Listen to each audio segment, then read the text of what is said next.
Hello students, let's see this question. The question says, in a plot of lambda m क्या होता है? Molar conductivity. Against the square root of concentration, that is under root of c, c की power 1 by 2 for strong and the weak electrolyte, the value of limiting molar conductivity of a weak electrolyte cannot be obtained graphically. Suggest a way to obtain this value. Also state the related law, if any. यहाँ पर अब हमें दो तीन चीजें समझनी है।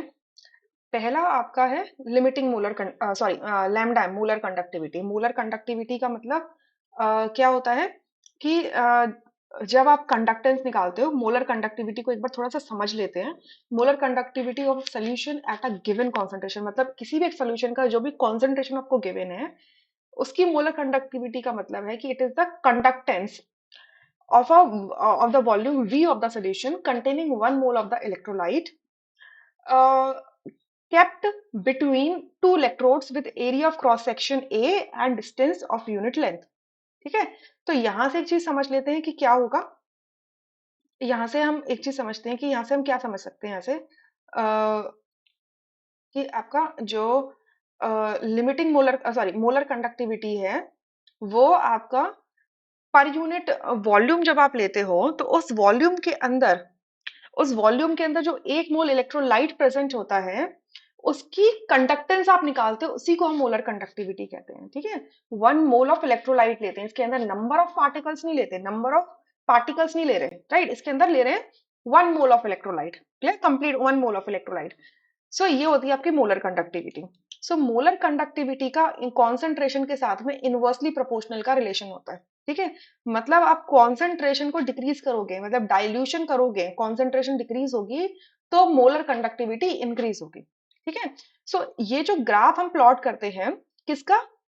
Lambda M against the square root of concentration under root C.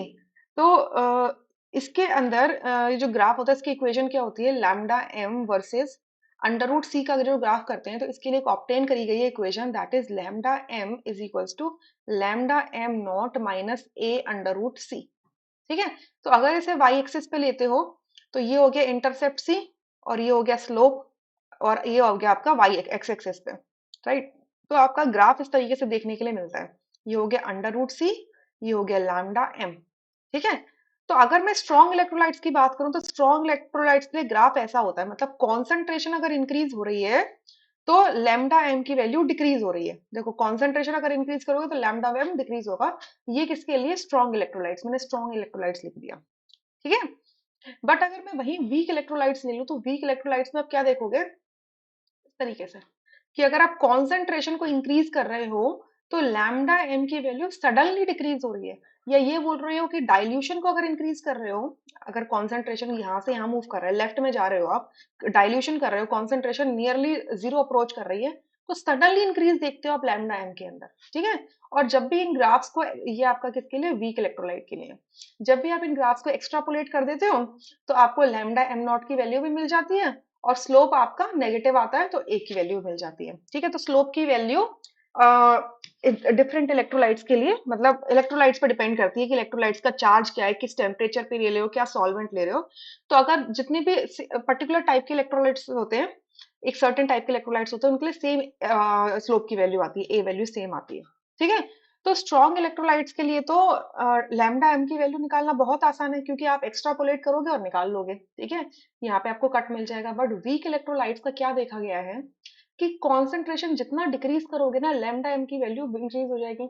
But अगर कॉन्सेंट्रेशन डिक्रीज करोगे, डाइल्यूशन करते जाओगे, तो उस केस पे कंडक्टिविटी बिल्कुल निल हो जाती है। कंडक्टिविटी इतनी आसानी से ऑब्जर्व्ड नहीं होती। ठीक है, इतनी इतनी लो कंडक्टिविटी हो जाती है सोल्यूशन की, आप उसे मेजर ही नहीं कर पाते एक्यूरेटली। तो उस केस में हमें अगर लैम्डा एम नॉट निकालना है, ये लैम्डा एम नॉट क्या है? Molar conductivity, molar conductivity eight infinite dilution. ठीक है, इनफाइनाइट डाइल्यूशन पर, इनफाइनाइट डाइल्यूशन मतलब जब आपकी कॉन्सेंट्रेशन अप्रोच करती है जीरो की तरफ। ठीक है, उस टाइम पे जो मोलर कंडक्टिविटी होती है, उसे लिमिटिंग मोलर कंडक्टिविटी कहते हो, या फिर molar conductivity eight infinite dilution कहते हो। क्लियर, तो ये निकल जाती है। अच्छा, तो यहाँ पर क्वेश्चन में हमसे यही पूछा है कि the value of limiting molar conductivity lambda M not of a weak electrolyte can not be obtain directly, can not be obtained graphically. सही बात अभी बताया।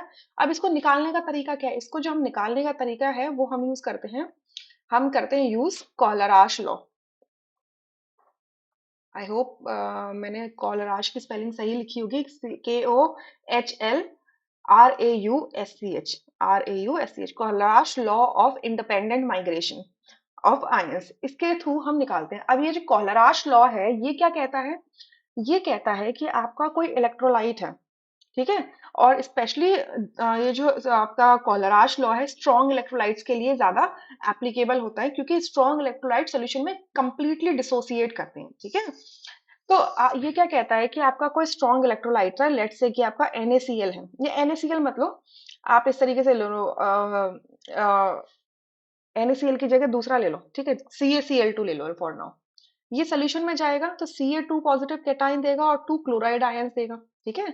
तो अगर कैल्शियम क्लोराइड की लिमिटिंग मोलर कंडक्टिविटी निकालनी है तो it is going to be the algebraic sum of the limiting molar conductivity of the cations and anions of the electrolyte, ठीक है, इंडिविजुअल कॉन्ट्रीब्यूशन होता है।